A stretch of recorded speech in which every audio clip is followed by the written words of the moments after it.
So welcome to my vlog guys. Yon, this is Junix TV. At kung di ka pa nakasubscribe, please subscribe to my YouTube channel para updated ka sa tuwing mag-upload ako ng mga panibagong video. Katulad dito, mag-upload na naman tayo. Yon, didisassemble natin to. Yan, ito yung unit natin.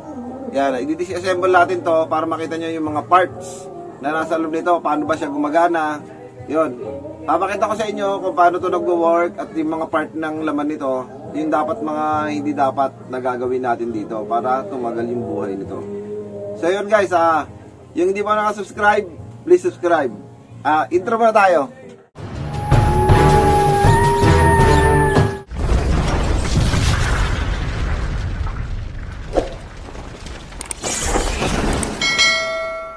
So yun guys, shoutout muna doon sa mga nagpapa-shoutout. Ayun na, ilalagay ko na lang yung pangalan niya rito sa may kabilang side yun. Ito yung i-unbox natin ngayon na A-Rugin. Yan, so yun, shoutout nga pala doon sa sa nagbigay sa akin nung nung pad na to. Wala na talaga tong laman yun, sabi niya sa akin. Ayan, sige, mo to para i-upload ko daw kung paano mag at least assemble nito. So yun na, disassemble na natin to. Papakita ko sa inyo kung anong laman nito. Tapos yung mga parts nito, yan, katulad nito. Ito yung saksakan ng Type-C charger. Paano ba binabaklas to? So yun ang tanong. Binabaklas to dito sa ilalim. Itong linya na to.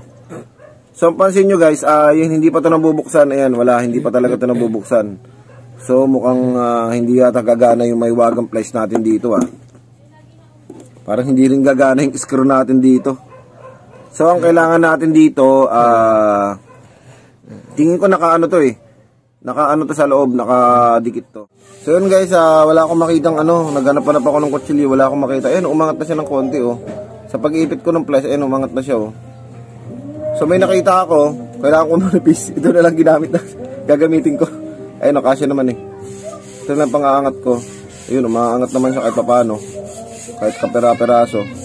Para magpantay-pantay lang silang lahat. Ayan, so yun.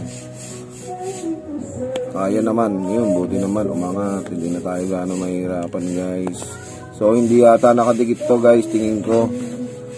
Malalaman natin yan pagbukas. Ay, so yun guys, hindi nga siya nakadikit guys. Ito yun nakadikit siya guys sa may kabilang side. Kabilaan yata. Hindi, kabila lang. Ito lang siya guys Itong may puti. Yan, pandikit yan So pagtanggal natin, pababa. Ayan, para lumabas siya. So yun, lumabas na yung ating unit. So ang haba pala nung nito, pero manipis lang yung lagayan niya ng juice. Ang lagayan niya ng juice ito, ayun, kung lagi kang nanonood sa channel ko, alam mo na kung para saan to. Paliwanag ko na lang uli. Itong nasa ibabaw na basa na to, ito, yung parang, yan, ito, naangat ko. Para sa excess to, yung mga sobrang juice, na pag hinihigop mo, malakas ang higop, sumasama, dyan yan napupunta. So yan, hindi kasama yan sa lagayan, hindi kasama sa tank yan. Tapos itong namang goma na to, ito yung takip, para hindi mag-spill yung juice natin. Ayan, ayan siya. So ito, medyo na to, lubog na yung niya, medyo madumi. Hindi medyo, madumi na talaga, masusunog na yung niya, yung pinaka coil niya, kita na sa loob. Ayan. So ito yung mga parts niya. Isang parts niya, ito yung battery. Ito yung battery niya. Ayan. Yan yung battery natin. Medyo pahaba siya, medyo sinaumo ng battery ito, hindi siya kapares ng mga bago ngayon. Yung ilalim, yun, hindi natin siya mahatak guys. Ngayon ko lang din kasi ito kinalas. Try ko muna dahan-dahanin baka makuha natin sa dahan-dahan. Pero tingin ko hindi yata siya pwedeng hatakin guys. Ayan, hindi nga natin mahatak. Ituturo ko sana sa inyo kung nasan yung sensor niya. Kaso yun, ayun tiga dahan-dahanin ko para gusto kong pakita sa inyo yung sensor para makita nyo sana. So ayun guys, dinadaan-daan muna natin para baka kasi masira yun. Ayan, patagilid ang kung gusto nyong ayan, patagilid. Ayan, ganyan siya. Yung sensor nito, hindi makita. Guys, hindi makita natin yung sensor kung nasan. Asan ang sensor? Sensor, asan ka na? Yung sensor nito bilog. Yun, hindi ko makita guys kung nasan yung sensor nito. Kasi yung ilaw, hindi ko rin makita eh. So, hindi yun yung sensor niya. Sensor nito bilog guys. Bilog ang sensor nito. Yun ang sensor yata niya. Ayun yung nakataob. Ayun guys, so yung nakataob na bilog na yun. Ayan. Ayun yung bilog din nasa gilid, nasa baba. Ayan, yan yung sensor niya, kaso nakabaliktad. Yan yung pinaka-sensor niya. Kapag umigop ka ng hangin, kasi doon sa mga ibang video ko nakabaliktad, ito siya oh. Ayan yung tapat nito. Ayan yung sensor niya. Pag umigop ka ng hangin, dadaan yung hangin, nadidetect niya kapag may dumadaan na hangin. Tapos magbibigay siya ng signal para mag-pair siya. Kaya pag umigop ka, yun. So kung gusto niyo magdagdag, gusto niyo magdagdag ng ano dito, ng juice, pwede naman. Kailangan may injection kayo. Injection hanggang dito. Una sa baba. Injectionan nyo mula sa baba, papataas. Kasi pag hindi nyo ginawa yun, ang mangyayari sa juice nyo, hindi siya magpapantay. Ganito ang mangyayari doon sa juice, guys. Kapag hindi mo siya ginamitan ng tawag dito, hindi mo siya ginamitan ng injection. Kailangan may injection kayo kung gusto nyo maglagay ng ganito. Ganito yung mangyayari dyan. Ganito yung ilaw. Ayan.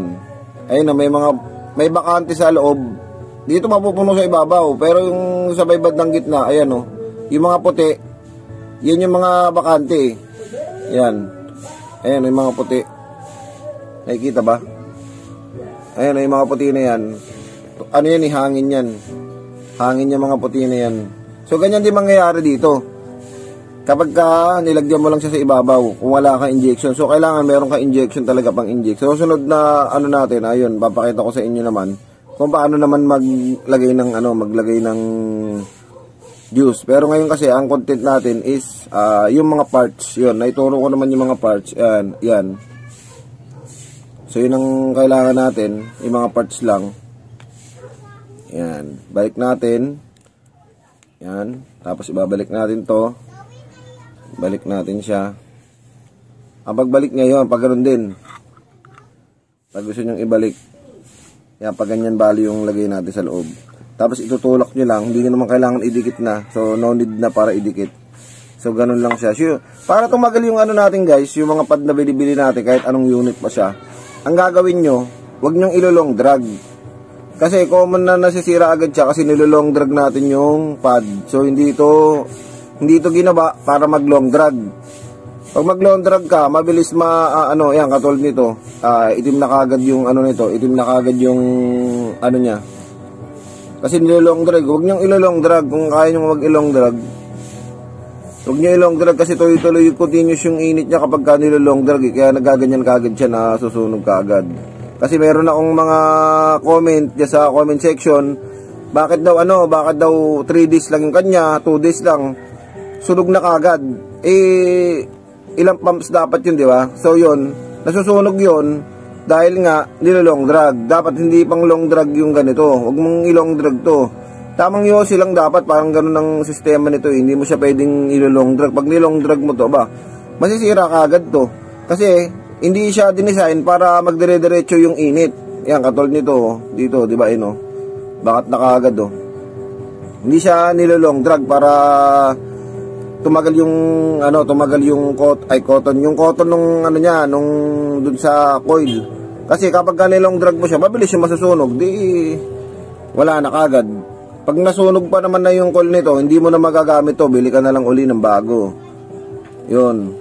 So yun guys, tawag dito, yun sa mga lumalabas na ads natin, huwag nyo naman i-skip para makatulong kayo sa channel natin.